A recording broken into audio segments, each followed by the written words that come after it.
బహిష్ట అయిన తర్వాత నా బిడ్డలు ఏం చేస్తున్నారు ఈరోజు? మాంసం తినేస్తున్నారు. తినకూడదు, పెరుగు తింటున్నారు, తినకూడదు, పెరుగు తినేస్తారు. పీరియడ్ స్టార్ట్ అయిన రోజు నుంచి జఠరాగ్ని పెంచే ఆహారాలు ఏది తీసుకోకూడదని నా బిడ్డలు నేను తెలియజేస్తున్నా ఈరోజు. జఠరాగ్నిని మసాలాలు, ఓకే, జఠరాగ్ని పెంచే ఆహారాలు అంటే మసాలాలు, ఈ కబాబులు, ఈ మాంసకృత్తులు, ఎగ్స్, గట్టి పెరుగు తీసుకో, తినకూడదా? ఓన్లీ వెజిటేబుల్ మీల్సా తినాలి? ఒక మూల కూర్చొని పెసరపప్పు పాయసం తీసుకుంటున్నారు అంతే.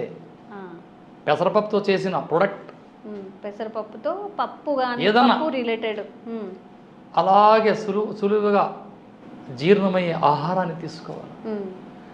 ఈరోజు అంతా రివర్స్ అయిపోయింది. ఒక్క ఫోన్ కొట్టేస్తుంది ఆవిడ, ఎక్కడున్నారండి, ఆఫీస్ అయిపోయిందా, వస్తా వస్తా, ప్యారడైస్, కేఎఫ్సి, ఒక బిర్యానీ, కేఎఫ్సి, ఓకే, ఒక బకెట్ తెచ్చేయండి తినాలా. ఇక్కడ